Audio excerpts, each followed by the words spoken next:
Hello, my name is Allison Carmen, and welcome to my podcast, 10 Minutes to Less Suffering. And the name of today's podcast is Why Is It Stressful Not to Know? As many of you know, I live in New York City, and when you live in New York City in an apartment building, what happens around you in other apartment buildings can affect you. Sometimes there's new construction or there's noise. So when I woke up and I looked out the window, the building next to my terrace was building something on their roof. And because I was below it, I couldn't see what was happening. All I know is that I saw some metal structures. And immediately I started to worry.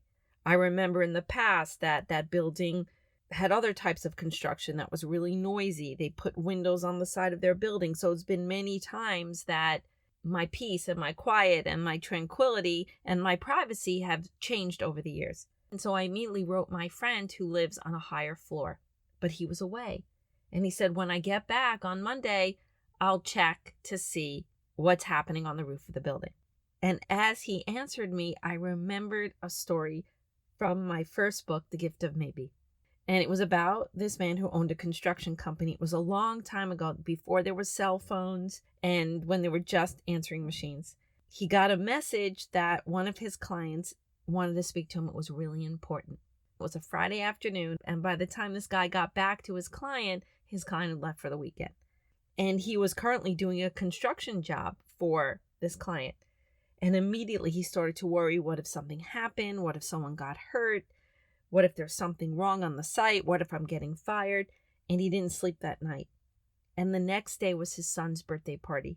Instead of going to the birthday party, he went to the site to make sure everything was okay. And when he got there, he looked around, everything was okay. And he aggravated all weekend. And then finally, Monday morning came. And on Monday morning, his client called him. And he said, hey, I just want to let you know you're doing such a good job on this construction project. I want to give you another job. And that's what most of us do. Give up the moment and we ignore what's happening with the joy and the pleasures. And we worry about what this moment is going to mean in the future. And the interesting thing is I didn't worry all weekend, like the man who owned the construction company. And the reason I didn't worry is because after I texted my friend, I saw what was happening in my mind. I saw that I was going to have a bad weekend. I saw that I was going to be stressed. I saw that it was going to give up my peace. I knew that I was writing a story. So I used the practice of maybe. And it works every time. And the first thing I did is I saw that I was bringing the past into the moment. I was bringing all the times that this building has caused me stress and aggravation. And I immediately said, maybe this time is different. Maybe they're doing temporary construction on the roof. Maybe something else is happening. And maybe what's ever happening, I can handle it and still be okay. And so the fears of the past started to fade. And all of a sudden, I found myself in the moment. But even in the moment, I'm looking at what could possibly happen in the future. And again, did the maybe statements. What's my biggest fear? My biggest fear is that there's going to be a huge construction project. I'm going to lose my privacy. There's going to be noise. And I said, well, maybe that's not true. And maybe something else is going on the roof. And again, maybe I'll be okay. And I just kept writing maybe statements about the past, bringing it to the present, and about the present, bringing it to the future. And all of a sudden, my mind calmed down and I was in the moment. And you know what was happening in the moment? It was 80 degrees outside and it was sunny and I was home and I was able to take a cup of coffee and sit on my terrace and listen to music and feel really at peace. It was such an enjoyable Friday afternoon. And the metal was still peeking out on the top of the roof. And it's amazing, nothing changed. My past didn't change. My future was unknown.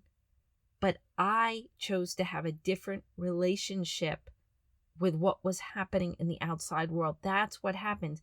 We become in conflict with what's happening. We think the conflict is coming from the outside world.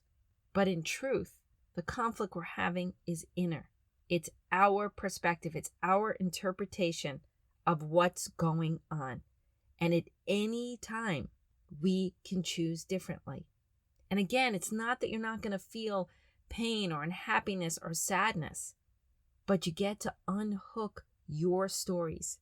You get to unhook from the past, unhook from your projection of the future. And when you do that, you're going to land in the moment. And again, the moment could have hard times, but the moment also has beautiful things and glorious things. And I was in one of those moments. And I could have spent the entire day panicking, worrying, stressing over that fact that I was going to lose my peace and quiet, and there was a huge construction project coming. But instead, I realized I didn't know. I realized the past had no bearing on the moment. And I realized my fear and my worry and my stress was coming from what I thought could possibly happen. So I stayed in maybe. I had a great Friday afternoon. And then on Monday morning, my friend called me and he sent me a picture. And it turns out they put air conditionings on the roof. So it didn't look great as I looked up, but that was it. And I'm not always looking at the sky, and it's not bothering me, and it's not making noise. So it really wasn't a big deal. And I tell this story because that's what we all do. We don't believe we could have what we want in our life. We don't believe things could be good. We don't see the moment clearly because of something that happened yesterday. And then we get so afraid of the unknown that we project every problem into the future. And not only do we project it, we write stories about it. And the minute you write a story about what's going to be, you are closing down to possibilities. You are closing down to solutions. And you're also closing down to the enjoyment of the moment. So in a way, we are creating a story of what's going to happen next. And then we limit ourselves. And then in many situations, we get closer to a life that looks like our stress and our fear, because we didn't take the time to open up in the moment, to avail ourselves to all possibilities, and to realize that because the future is unknown, it's a good thing. It's a good thing because whatever you face in the moment, you could change it in the future.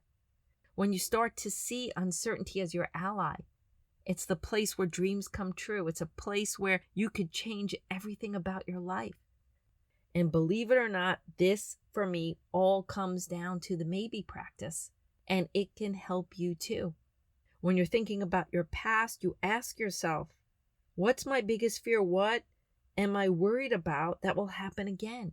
And then you ask yourself, are you absolutely certain what happened in the past will happen again? And the beauty of life is that you can't be certain of anything.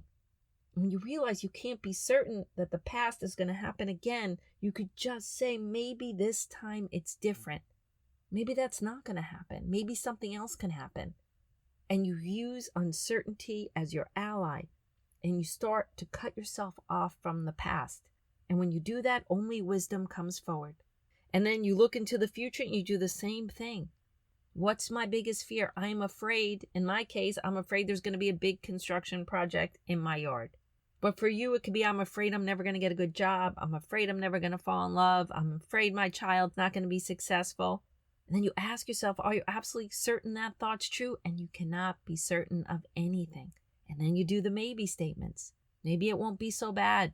Maybe I will find an opportunity. Maybe I need to do something different. Maybe I can have a relationship again.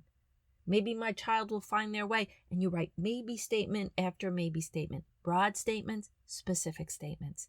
And you'd be really surprised when you do this practice. You start to realize that you're not stuck. You start to realize that you don't know. And you start to find peace in that, because the minute you don't know, that means good things could happen too.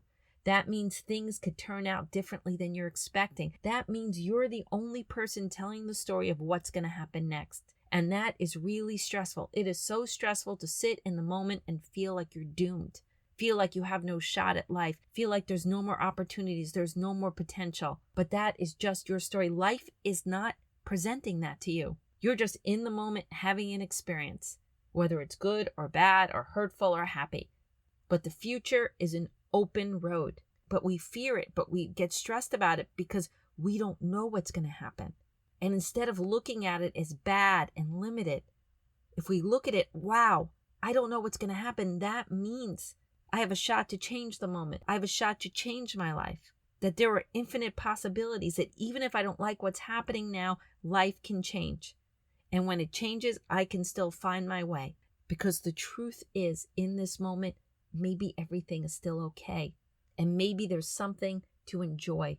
And maybe that thing you're stressed about is never going to happen. And maybe you could still achieve your dreams.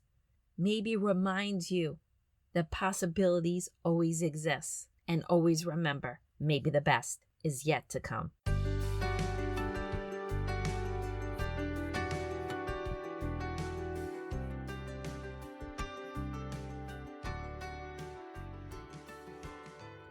Thank you for listening to this podcast today. If you'd like to get in touch with me, you could email me at allison@allisoncarmen.com.